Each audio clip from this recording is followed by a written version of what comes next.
Hello students, और इस video में आज हम बात करेंगे एक्सरसाइज 1.3 के सॉल्यूशंस पे of chapter 1 real number of class 10th NCERT maths. 3 questions हैं। वैसे तो इस एक्सरसाइज के इंट्रोडक्शन में मैं जितने भी टाइप ऑफ क्वेश्चंस हैं सब करा चुका हूं, बट फिर भी for the convenience of some students जो एक्सरसाइज के लिए basically exercise with the help of me करना चाह रहे हैं, तो उनके लिए सॉल्यूशन अपलोड कर रहे हैं। तो सबसे पहले मेरी आपको रिक्वेस्ट है कि फिर भी आप इंट्रोडक्शन जरूर देख लें, इस वीडियो का इंट्रोडक्शन जरूर देख लें, एक्सरसाइज का इंट्रोडक्शन जरूर देख लें। और दूसरी चीज, किसी भी क्वेश्चन को करने से पहले आप वीडियो को पॉज करके खुद से सॉल्व करने की कोशिश करें, उसके बाद ही सॉल्यूशन देखें, ठीक है। तो prove that root 5 is irrational, तो हमने जैसे कि आपको बताया था सबसे पहला काम क्या करना है, कॉन्ट्राडिक्टरी मेथड से इसको सॉल्व करना है कि लेट, गलत मानना है कि लेट रूट 5 इज रैशनल। हमने पहले इसको रैशनल माना, और रैशनल होगा तो रूट 5 जो है वो P अपॉन Q की फॉर्म में रिप्रेजेंट हो सकता है। और ये P और Q जो है, P अपॉन Q, ये सिंप्लीफाइड फॉर्म, रिड्यूस्ड फॉर्म में है ना। इसके आगे ये फर्दर नहीं कट सकता, इसके आगे फर्दर नहीं कट सकता। जैसे 25 अपॉन 50 ये भी रैशनल नंबर है, बट ये आगे कट सकता है, ठीक है। तो अब जो फॉर्म आई वो सिंप्लीफाइड फॉर्म है ना। तो ये P upon Q simplified form में है। इसी बात को मैथमेटिकली कहने के लिए, सिंप्लीफाइड फॉर्म को मैथमेटिकली कहने के लिए हमने कहा कि P and Q are coprimes. That means इसका मतलब क्या है कि HCF of P and Q is 1, ठीक है ना। तो ये P और Q का जो HCF है वो 1 है ना। इस बात को चाहे आप हटा भी सकते हैं। नाउ अब करना कुछ नहीं है बेटा, आपको क्रॉस मल्टीप्लीकेशन करो तो root 5Q is equal to P, squaring both side, ठीक है ना, स्क्वायरिंग बोथ साइड। क्या हो जाएगा बेटा यहाँ पे 5Q square equal to P, we square 5Q square equal to P square, तो यानी कि 5 इसका मतलब डिवाइड्स, इट इंप्लाइज क्या कि 5 divides P square. And theorem कहती है कि अगर 5 divides P square then 5 divides P also, 5 divides P also, ठीक है ना। And hence 5 divides P also, तो इसका मतलब 5 जब P को डिवाइड कर सकता है, तो लेट्स से 5 ने जब P को डिवाइड करा, लेट्स से C दिया, so it equal to P, it implies P equal to 5C, ठीक है ना। तो यहां से हमारे पास P इक्वल टू 5C आ गया, है ना। इस P इक्वल टू 5C को हमने वापस इसी इक्वेशन में रखा, और जब हमने वापस इसी इक्वेशन में रखा तो root 5Q is equal to, तो हमने लिखा यहां पे कि put the value of P in equation 1। So root 5Q is equal to P की वैल्यू कितनी है 5C, squaring both side, what we will get 5Q square equal to 25C square, that means यहां पे आ जाएगा 5, so it implies कि Q square upon 5 है ना। it implies what कि भाई Q square upon 5 is equal to C square, so it implies कि भाई 5 divides Q square, and it also implies कि 5 divides Q। भाई अगर 5 Q स्क्वायर को डिवाइड कर सकता है तो 5Q को भी डिवाइड कर सकता है। So Q upon 5 will be equal to let's say D, यहाँ पे हमने कह दिया लेट्स से, है ना। कोई भी नंबर अगर हम बीच में मान लेते हैं, या कोई भी अल्फाबेट अगर हम बीच में मान लेते हैं, तो हम लोग लेट्स से कह देते हैं कि भाई लेट्स से हमने C मान लिया था, ठीक है। So Q is equal to 5D। Now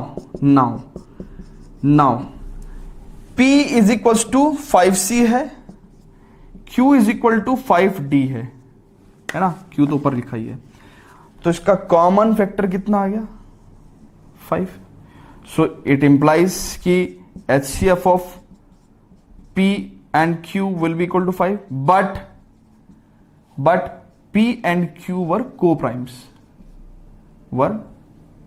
हमने स्टार्टिंग में क्या कहा था कि P और Q तो को-प्राइम्स थे, इनका HCF तो, but HCF of P and Q was 1। तो HCF ऑफ P और Q जब 1 था तो ये 5 कैसे आ गया? इसका मतलब कुछ गड़बड़ हुई है, और उस गड़बड़ को हम कहते हैं कॉन्ट्रडिक्शन। तो दिस कॉन्ट्रडिक्शन हैज अराइजन, ये वर्ड लिखते हैं हम, ये सेंटेंस लिखते हैं has arisen due to our wrong assumption. क्या गलत माना था हमने स्टार्टिंग में कि भाई रूट 5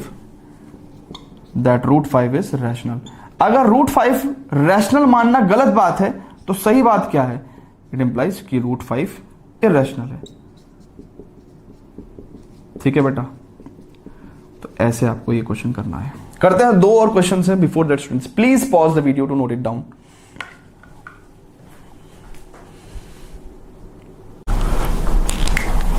ओके स्टूडेंट्स, तो देखते हैं क्वेश्चन नंबर 2 कहता है प्रूव दैट 3 + 2√5 इज इरेशनल। तो ये भी क्वेश्चन हमने पहले किया हुआ है, तो कैसे करेंगे बेटा हमने कि इसको कॉन्ट्राडिक्शन मेथड से सॉल्व करते हैं सारी rationality. So let 3 + 2√5 is rational, हमने गलत मान लिया है और इस गलत चीज को हम बाद में कहेंगे कि हमने गलत माना था, है ना। तो let 3 + 2√5 is rational, that means 3 + 2√5 जो है वो क्या हो जाएगा, P/Q के इक्वल हो जाएगा, ठीक है ना। भाई रैशनल है तो P/Q के फॉर्म में हमने ले लिया इसको।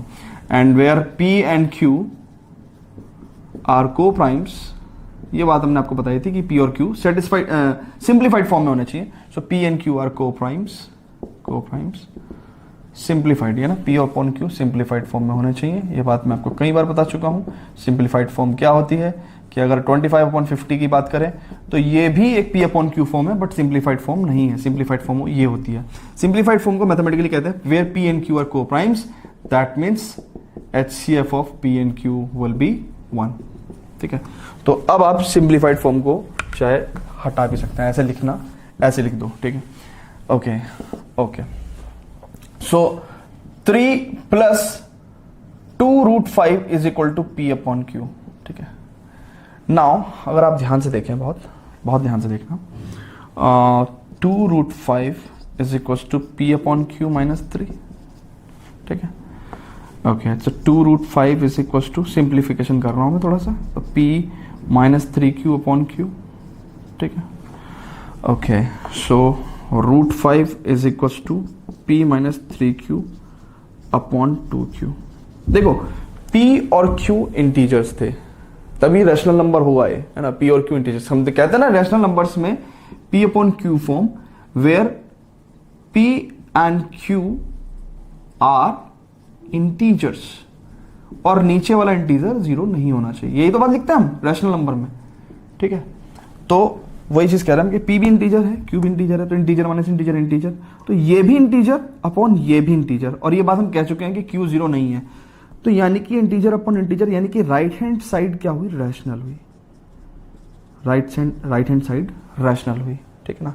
एंड वी नो क्या कि √5 इरेशनल होता है। अरे अभी तो पता है यार पहले क्वेश्चन में कि ये तो इरेशनल होता है, तो इस बात को हम यहां पे लिखेंगे कि भैया irrational can not be equal to, rational can not be equal to rational, ठीक है। Irrational can not be, left hand side is irrational, right hand side is rational, ठीक है ना। So irrational can not be equal to rational.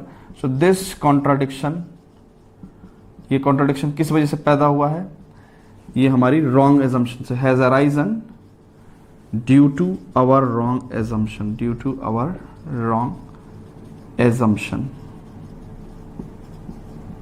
ठीक है, due to our wrong assumption that 3 + 2√5 is rational. तो अगर ये रॉन्ग एजम्पशन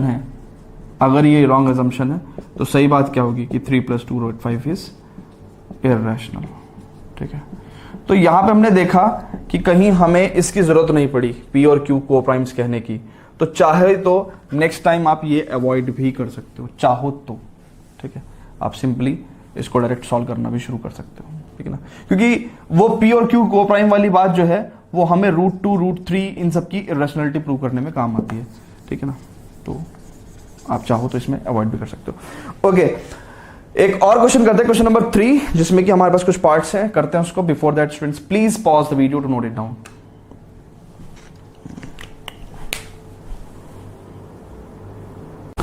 तो student देखते हैं क्वेश्चन नंबर 3 कहता है prove the following are irrational. तो कैसे करेंगे, करते हैं 1 by 1, ठीक है ना। तो पहले फर्स्ट पार्ट करते हैं, ठीक है।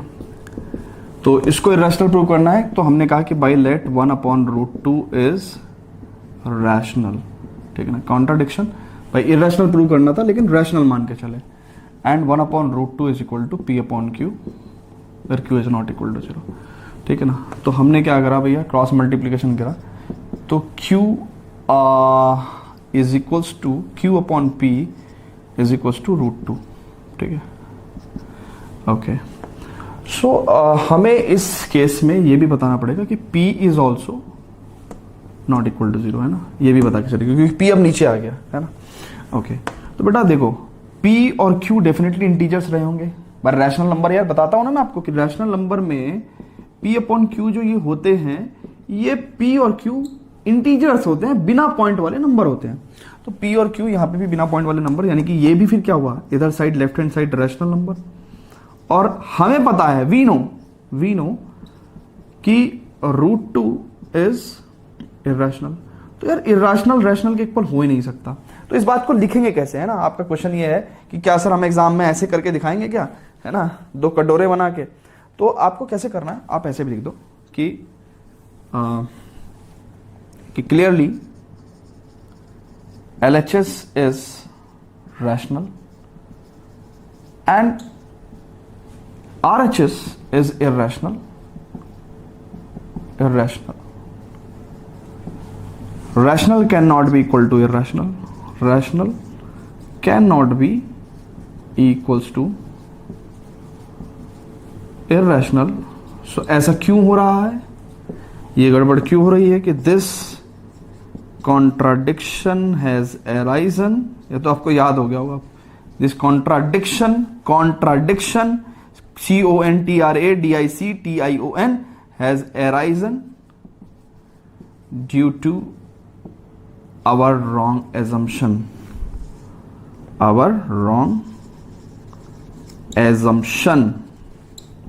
Due to our wrong assumption, है ना, due to our wrong assumption that 1 upon √2 is rational. 1 upon √2 is rational. अगर ये रॉन्ग एजम्पशन है तो सही एजम्पशन क्या होगी फिर, 1 upon √2 is irrational. भाई अगर ये गलत माना था तो सही बात क्या है, सही आती है बेटी, ठीक है। ओके करते हैं रेस्ट ऑफ द 2 पार्ट्स और, ठीक है। हालांकि आप कर सकते हो बट फिर भी जिससे कि आपको पूरी वीडियो के एंड में ढंग से आ जाए, इसलिए सारे पार्ट्स करा दे रहे हैं, ठीक है। ओके कुछ नहीं करना है, ये नीचे वाली चीज में हटा नहीं रहा हूं क्योंकि बार बार ये लिखना पड़ेगा। तो हमने क्या करा, सेकंड पार्ट कर रहे हैं सॉल्व। सेकंड पार्ट में 7√5 है ना, 7√5। तो हमने 7√5 को रैशनल मान लिया, ठीक है ना। 7√5 को अगर रैशनल मानेंगे तो ये हो गया P अपॉन Q। तो ये हमने क्या कर दिया कि वही हमने देखा कि √5 is equal to P upon 7Q, ठीक है ना। √5 equal to P upon 7Q। इस बात को मैं ऐसे भी तो लिख सकता हूं, P upon 7Q is equal to √5। लिख सकता हूं कि नहीं लिख सकता हूं, बताओ। अब क्या है, साफ साफ मुझे पता चल गया कि भाई जो लेफ्ट हैंड साइड है वो रैशनल है। भाई ये भी इंटीजर, Q भी इंटीजर और 7 इंटू इंटीजर अगेन इंटीजर, तो ये लेफ्ट हैंड साइड रैशनल हो गई। राइट हैंड साइड हमें पता है √5 इररेशनल होती है, तो rational can not be equal to irrational, ठीक है। So this contradiction has arisen due to our wrong assumption that, क्या माना था हमने एजम्पशन कि 7√5 is rational, hence 7√5 is irrational. देखो उसी पूरे पुराने वाले क्वेश्चन में सारे काम हो गए, ठीक है। ओके चलो जी, कहने का सर थर्ड पार्ट भी करा दो, थर्ड पार्ट भी करा देते हैं। देखो यहीं हो जाएगा थर्ड पार्ट। फिर से कह दो कि लेट 6 प्लस √2 इज रैशनल, ये मान लिया हमने रैशनल है, ठीक है ना। And 6 plus √2 let's say P upon Q where Q is not equal to 0, ठीक है। Q is not equal to 0। So √2 is equal to कितना हो जाएगा, P upon Q minus 6। That means कितना हो जाएगा, P minus 6Q upon Q, ठीक है। देखो ये √2 जो है वो इसके इक्वल है, तो क्या मैं इस बात को कह सकता हूं, क्या मैं इसी बात को कह सकता हूं कि ये लेफ्ट हैंड साइड में लिख दूं, P minus 6Q upon Q is equal to √2, ठीक है, लिख सकता हूं। अब देखो ये P भी इंटीजर, ये भी इंटीजर, भाई ऑब्वियसली रैशनल नंबर होना तो P और Q को दोनों को इंटीजर होना पड़ेगा। तो P इंटीजर इंटीजर तो इंटीजर माइनस इंटीजर इंटीजर, और नीचे भी इंटीजर तो integer upon integer, rational number, नीचे वाला इंटीजर हमने कह दिया नॉट इक्वल टू 0। तो ये रैशनल हो गया, ये रैशनल हो गया, और राइट हैंड साइड में √2 हमें पता है इररेशनल होता है, तो ये इररेशनल हो गया। तो हम लोग लिखेंगे क्या कि भैया left hand side is rational and right hand side is irrational, rational can not be equal to irrational, this contradiction has arisen due to our wrong assumption that क्या हमने क्या माना था स्टार्टिंग में, लेट क्या करा था हमने कि 6 + √2 is rational, hence final step में कहेंगे कि अगर ये रॉन्ग assumption है तो फिर सही चीज क्या होगी, सही स्टेटमेंट क्या होगा, 6 + √2 इज इरैशनल। ठीक है ना, इस तरीके से आप ऐसे कोई भी क्वेश्चन होगा आप उसको कर सकते हैं। एनसीईआरटी में तो 3 ही क्वेश्चंस थे, बट आप किसी भी तरह के ऐसे क्वेश्चन को आराम से कर सकते हैं, मैंने आपको करके दिखा दिया। चलते बेटा स्टूडेंट्स 1.4 एक्सरसाइज के इंट्रोडक्शन पे, जहां पे हम लोग अगेन फिर से बात करेंगे रैशनल नंबर्स की और देखेंगे कि किस तरह से उनके डेसिमल एक्सपेंशंस पे हम किसी भी तरह का जजमेंट दे सकते हैं without doing any lengthy division processes. Okay, तो पढ़ते हैं। Before that please pause the video to note it down.